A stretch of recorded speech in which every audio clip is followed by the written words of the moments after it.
My dad was born in St. Boniface, Manitoba. He was a military brat, an army brat. His dad was a general, and he spent most of his life moving around. He was never in the same school for more than 2 years. He was in Winnipeg, Ottawa, Kingston, Camp Petawawa, and Edmonton. Dad was really quick and became a very good networker and made friends very easily. And he learned to live in the moment and not in the past because they moved around so much. Cool accomplishments, he was the class president one year. He actually also won the Latin Award for the province of Alberta, which his mother was most proud of. And he was on the school team when they went to reach for the top. My dad's very first job is when he joined the Army. And he was the signals officer for the Royal Vendus Regiment, which is a French regiment. My dad didn't speak French when he joined this regiment, so he learned very quickly, and he became fluent within 2 months. His job was the communications officer, and he had to manage 4 radios in French and 2 radios in English at the same time. My dad's father, his uncle, and his brother were all generals in the military. My dad was the youngest captain, and he figured out he was too impatient to wait for the next level, which he was told would be decades away. So he left the military after his service, and he went to Queen's University to do his MBA in business. One of my earliest memories of my dad is sitting on his shoulders. It must have been at the Calgary Stampede, because I would have been really little. And just a feeling of being very tall. First civilian job was with Commerce Capital in Montreal. They then moved him to Calgary and back to Toronto. After Commerce Capital, he moved over to Unicorp Canada, which then launched a hostile takeover of Union Gas, and the new company became Union Energy, and Dad became the head of that. After a while, he shifted gears to the technology sector, to Dysis, Caston Chase. And then Ontario Teachers' Pension Plan came knocking, and he built their private capital arm. And Dad said it was the best job in all of Canada. Once the CEO of Teachers retired, Dad stepped in and took over as CEO. I think about the people who influenced my dad's career. I think of his dad. I think of Jack Whiteley. I think of George Mann and Claude Lamoureux. So my dad finally retired after 45 years. And the traditional path in retirement for someone like him is go on 3 boards and work with 2 charities and get a condo in Florida. The problem is my dad doesn't like Florida. So my dad decided to take some time to figure out what retirement would look like for him. He joined an expedition to the North Pole with wounded soldiers and spent 2 weeks hiking in frigid conditions to figure out what life would look like for him. My dad wrote a best-selling book on the pension crisis in Canada. He's an honorary colonel in the Canadian military.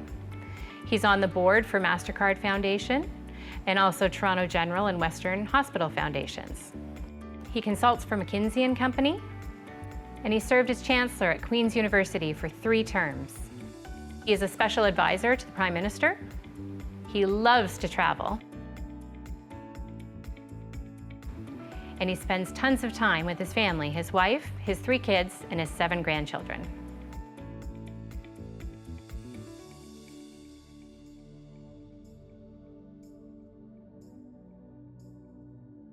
I think the ongoing lasting impact will be the mentorship role he has played for especially women in business and in philanthropy. He brought the private equity program of Ontario Teachers to a totally different level. He made it really world-class, an example for a lot of pension funds around the world. Most important, as I mentioned before, is his impact on family and friends with his kind and generous nature. Jim's lasting impact will be a legacy of positive, constructive actions which benefit others and which have the effect of moving all of us at the global, the national level and beyond forward in a positive direction and towards a brighter future. Someone my dad really admires is Paul Kagame, who was a military leader in Rwanda and helped reunite the country. One of his famous quotes is, "Let no one think that flexibility and a predisposition to compromise is a sign of weakness or sellout."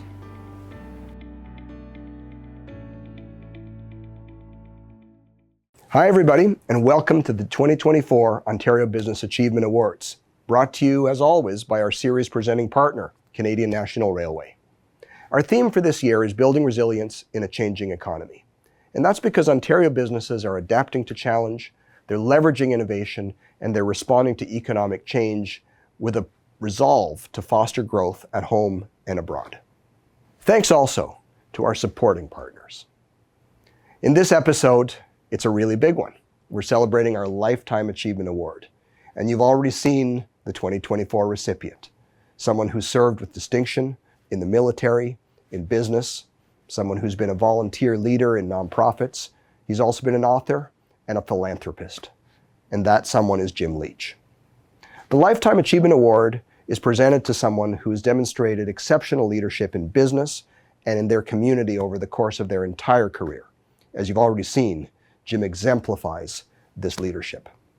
I had the pleasure of sitting down with Jim recently at his home in Toronto. We talked about his career, about lessons he's learned, about his hopes for our country and where we might go next, and so much more. Here's part of that conversation. Well, Jim, it's great to see you.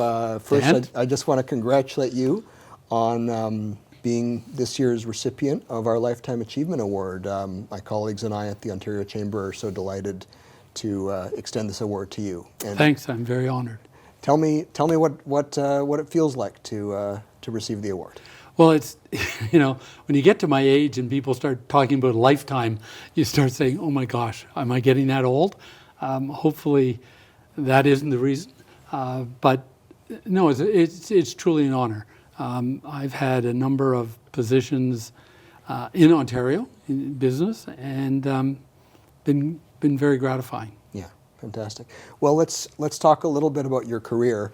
I know that you're passionate about education, and you've been a mentor to many younger people through your time as Chancellor at Queen's University, where we got to work very closely together. And so I think some students and younger people looking at your bio and your career, they might be interested in the fact that you've made some pretty dramatic changes in your career along the way, right? So let's talk a bit about that, because my understanding is, or my recollection is, that you did math and physics, you went into the military, and then all of a sudden you said, wait a sec, I'm going to go do an MBA and go into finance. So talk to us a bit about that. Well, the transition, you're right. I grew up in a military family, and some people kind of assume that I just assumed I was going to go into the military. And interestingly enough, my father spent a lot of time trying to convince me not to do that, not to go into the military. But I did. I followed in the footsteps of my brother, who had also been in the military. But after about 3 years, great years, mostly with the Royal 22nd Regiment, working entirely in French in Germany for the 3 years, I decided it was time to get out and do something else. It probably is the impatient streak in me said, I'm not so sure. I remember meeting with HR in the military, and they said, you're an ambitious young man. And I said, yes. And they said, well, I was 22. He said, the youngest general in the armed forces is 47 years old. Yeah. So you got 25 years to wait. I resigned the next week. I said I wasn't going to wait 25 years until I could make an impact. In my understanding, I mean, we spoke to your brother, and he said that you were an incredibly promising officer. You were promoted to captain at a very young age. So that wasn't fast enough for you? It wasn't fast enough, I guess. But you must have been attracted as well, though, there was probably something about business that was appealing to you. You went into real estate, you went into investing, and you went into finance. But over time, you started getting deeply involved, as I understand it, in the businesses that you were acquiring. I would say I started basically did start in the mergers and acquisition business, the M&A business. My first job was a little nascent company in Montreal called Commerce Capital, and there were 3 employees. I was the 4th. I told my mother I started 4th from the top. And our business was acquiring real estate, and financial service business across Canada. And we were small. Yeah. I mean, we had a market cap on the Toronto Stock Exchange of like $5 million. Right. You couldn't get listed today. Fascinating part there was that the first major acquisition we made instantly got itself into trouble. And I was dispatched out to Calgary to solve this problem. And it was probably a huge advantage to me because I was very young.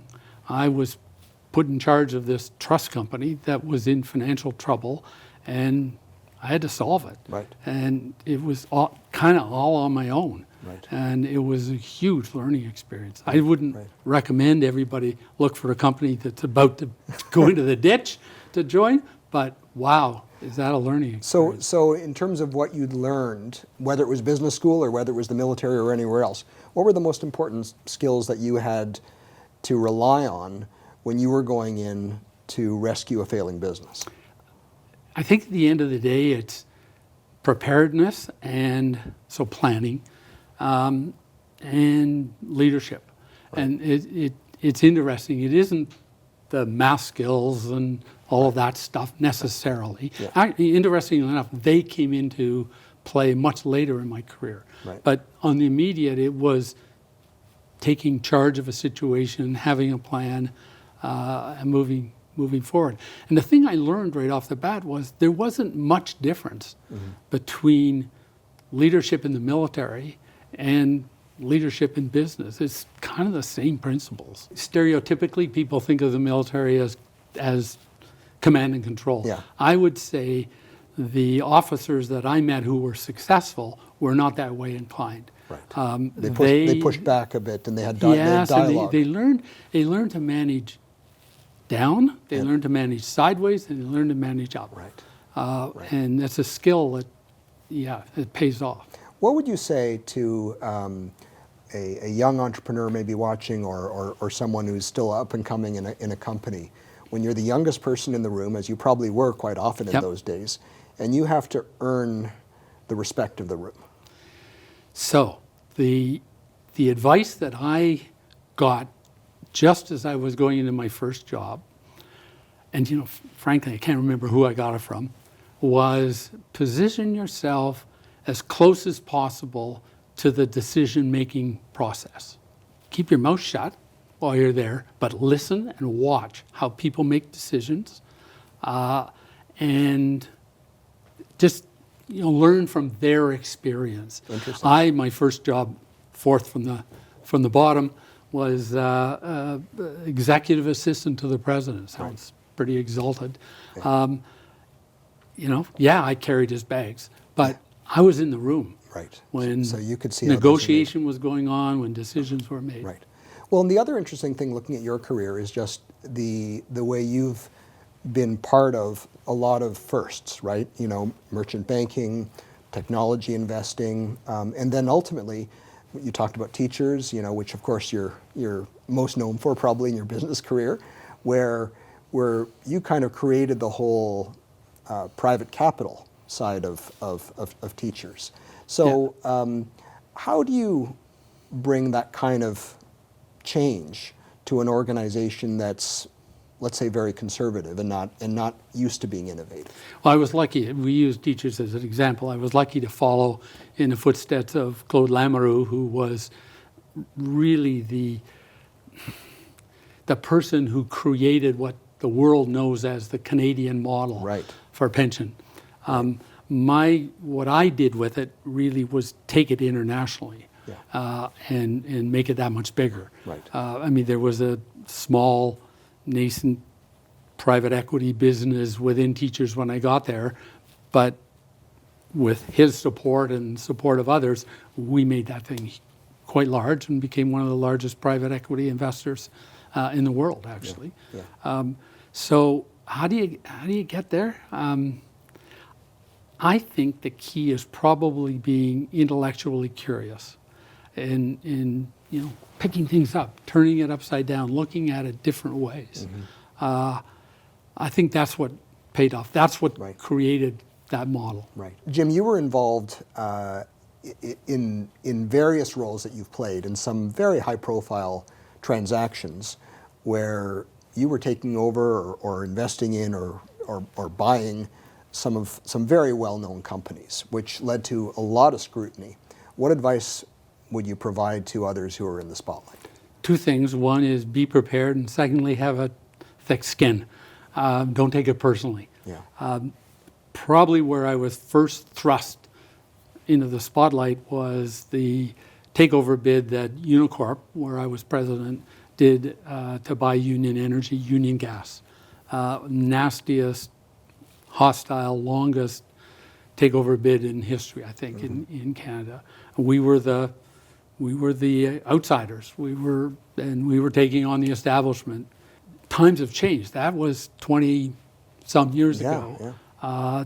Today, business executives are kind of expected to be able to opine on a lot more things than just the deal. Yeah, staying out of politics is impossible. That's right. Yeah. And you have the whole change from businesses being responsible only to shareholders to them being responsible to stakeholders. Well, you've also been a leader in sustainable finance, the whole sustainable finance movement. You chaired the Sustainable Finance Institute at Queen's University at the Smith School of Business.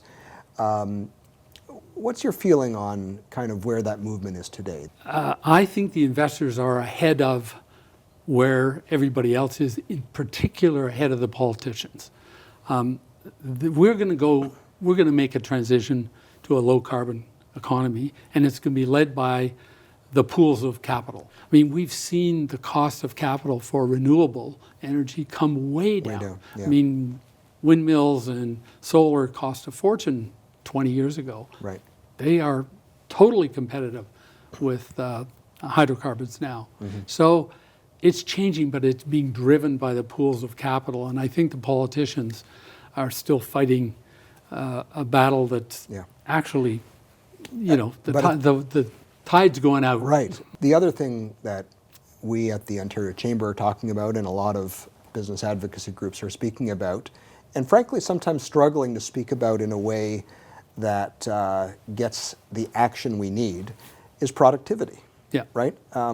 What's your sense of what Canada needs to do differently? Well, I think they're linked. Right. I mean, investment is what's going to increase productivity. I think they're totally linked. Of course. And that's companies themselves investing, as well as outside capital coming into those companies. Right. So that's what we've got to do. We've got to focus on that. Right. Jim, thanks so much for making time for me and for us today. We're so delighted to be able to honor your career and also today to share some of its lessons with our viewers. We really appreciate your time. Thank you. Well, Jim, you know I'm a fan of yours, but you know what? I'm not the only one. We had a whole lineup of people that wanted to sing your praises. Have a look.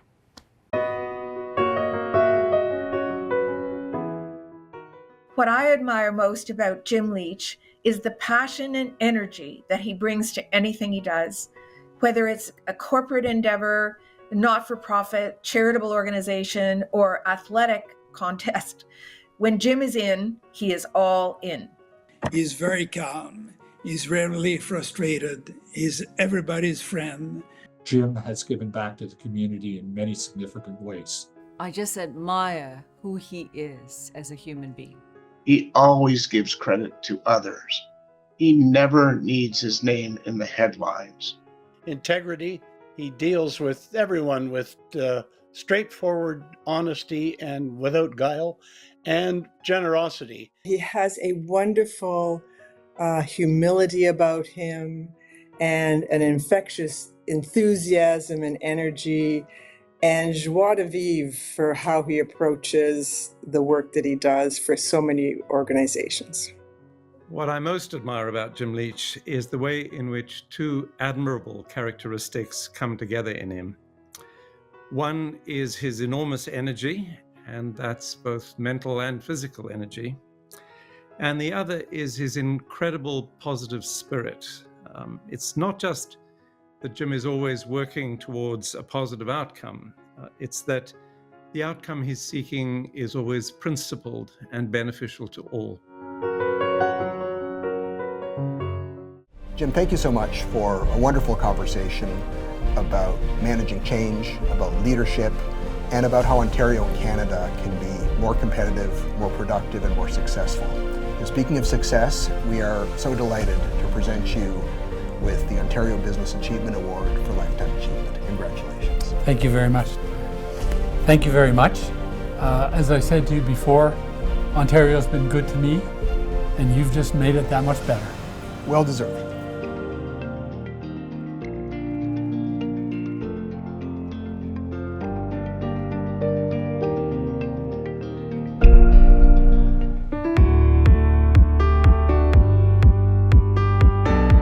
Jim, I want to congratulate you for achieving this Peak Award for a lifetime of service to the Ontario business and charitable communities. There are many, many teachers who owe their retirement stability to you. Hey, Jim, congratulations on winning this Lifetime Award. You really deserve it. I cannot thank you enough for taking over the teachers' pensions land just before the debacle of 2008. And you did a great job, and eventually things calmed down, but it was due to your professionalism. Jim, I want to extend you my warmest congratulations this evening on this outstanding award from the Ontario Chamber of Commerce. You've had a stellar career. You've given back to the community in many different ways. I'm proud to know you, and I'm proud to have you as a friend. Jim, congratulations on winning the Lifetime Achievement Award. This is thoroughly deserved.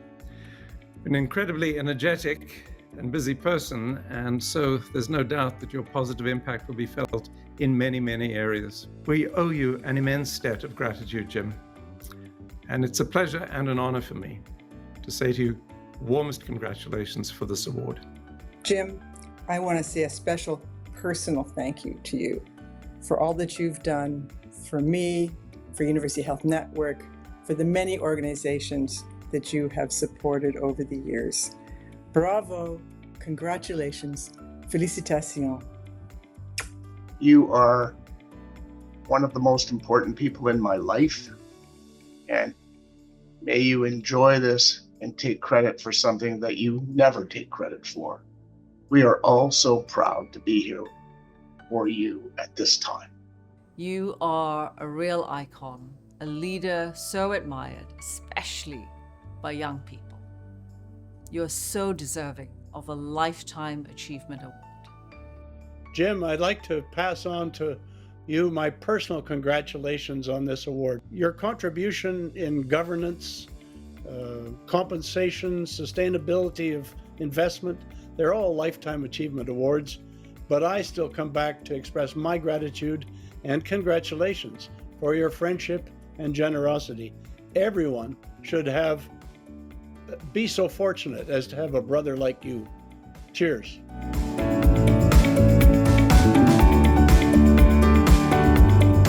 Well, thanks to our many friends who joined us today in celebrating the incredible achievements of Jim Leech. And thanks to you, Jim, for making the time for us and for your hospitality to me and our crew. Your thought leadership continues to be of tremendous value to those around you and to our country. As we wrap up, I want to thank, as always, our OBAA series presenting partner, Canadian National Railway, and our supporting partners. And finally, thanks to you, our viewers. Don't forget to join the conversation. You can find the Ontario Chamber on LinkedIn, on X, on Facebook, and now on Instagram. So until next time, stay connected and stay inspired.